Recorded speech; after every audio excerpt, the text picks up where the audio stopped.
What are you talking about? Excuse me. What? Where's my room? What do you mean, where is your room? Where's my room gone? I see you and you see me. You didn't tell him yet. Oh. I experience you and you experience me. This is R.D. Lang and it's the thread we're picking up on 50 years later. And where's my Nabokov collection? Where's my stuff? Yes, actually. What have you done? No, I'm gone. Isn't it? Every time we make a new show, it's kind of a reaction against the last show we made, really. In this case, the last few shows we've made, which are all duologues, me and him, very much driven by dialogue. So we thought we'll make a show that's got more than two people. And Still driven by dialogue. Well, no, initially we thought maybe not. Yeah. We will attempt, at least aspire to do a show that's silent, or less dialogue, and a lot of physicality in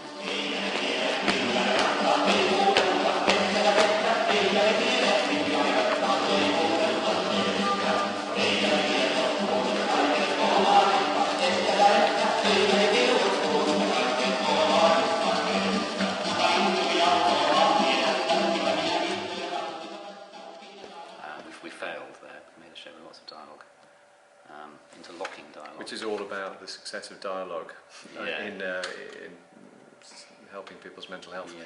Bletchley Park, MI6. Al-Qaeda contacted me through the internet. So you can imagine. You're here. Dad, I'll be back.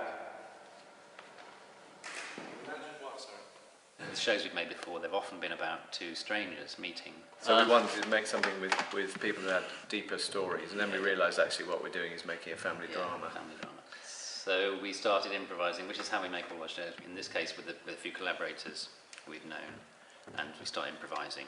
We record the improvisations and then transcribe them, heavily edit them, and start to sort of identify connections between things. A lot of the stuff that was coming out was about our own family's experiences of mental illness, and the same with some of our collaborators too. So that's really how we got onto this area. And then, as David says, we went to the Tavistock Clinic and found out about this amazing treatment method in Finland, Western Lapland.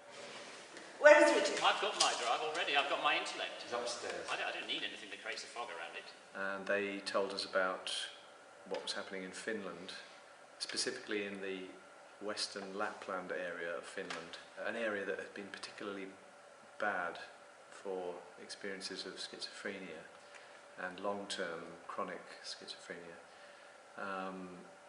They had succeeded in developing a new way of working that was incredibly successful at diffusing psychoses, to the extent that schizophrenia now is largely eradicated from that area that used to have a very high rate. Maybe for me the biggest word in open dialogue is democracy and non-hierarchy. Is that an English word? Yes, non-hierarchical. Yeah, so that people could meet both so-called professionals and so-called patients and family members and network members could meet and talk in a democratic way, in a way where in that discussion nobody is in a higher position than the other.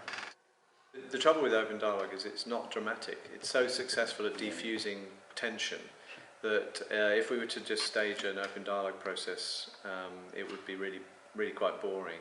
So we wanted to show a kind of reflection of what was possible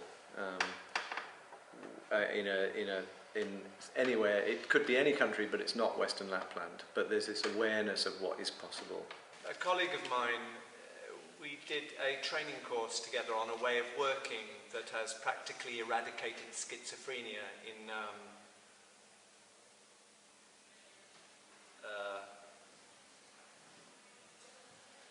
Western Lapland. In the same way as the treatment method helps an understanding emerge, so an understanding of a narrative was emerging for us. So really our process mirrors therapy very, very closely, and we started to incorporate the open dialogue way of working into our working method. So whereas before we might be more conflictual, if that's a word, in our making, we would try and be more polyphonic, as they do, and tolerate uncertainty, which are two principles from their way of working. So that influenced our process, and sure enough, a narrative emerged. In fact, two narratives emerged. The two narratives interweave. So you see and hear a play from one particular time period, and at the same time you hear another play from another time period, and the actors playing those characters are involved in both stories and have to appear on the stage in one play as well as in the other stage in the other play.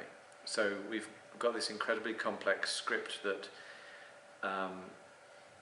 gives you the experience of auditory hallucination as best we can. It's a sort of chaotic immersion into the experience of psychoses, which is quite unpleasant and difficult to deal with.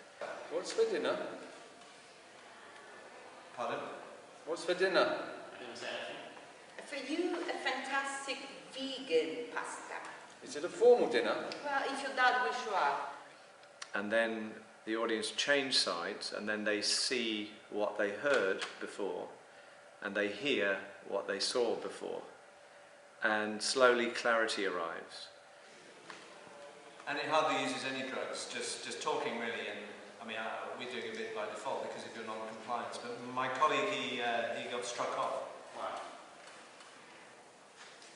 The CMD claimed he was harming his patients because he wasn't prescribing the antipsychotics that were available, that the pharmaceutical companies who sponsor everyone on the CMD board and the APS and pretty much everyone wanted him to sell. I must say that's fictional, and I deliberately fictionalised some of the advisory bodies that in our fiction allegedly strike off the doctor, but it is based on the experience of Lauren Mosher, who replicated the R.D. Laing Kingsley House model in America through a project called Soteria, and he had a lot of pressure on him to just give up this way of working because it was not the way the psychiatry movement wanted to go. We are both invisible. Is it true? We are both invisible. Yes, but I'll be back. I've got work to do on the implications of modernism when I come back. Oh, I understand. You want me to stay up in college all the time? No. I mean... I do not experience your experience, but I experience myself as experienced by you. And I experience you as experiencing yourself as experienced by me. I'll draw it. So, what work are you doing on this bed? I'm really sorry, but I really don't know anymore what's going on, so I need to be looked after. I am... Experience. Fuck's sake, should I talk to you about it? Experience. No? Nobody's told me anything. No? Our experience. Why didn't you Facebook me? Just Facebook me.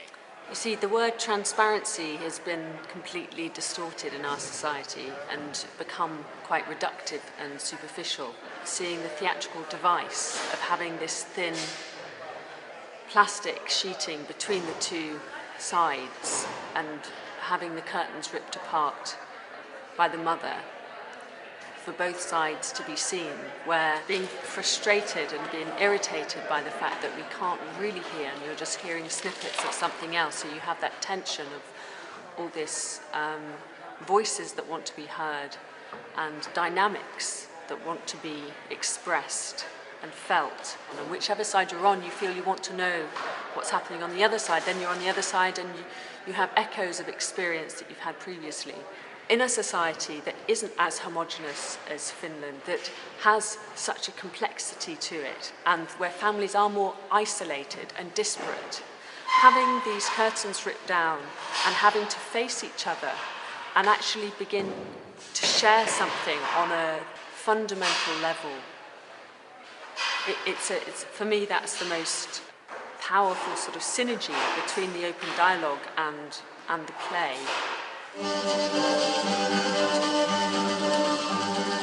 Eikä tiedä, minkä rattaa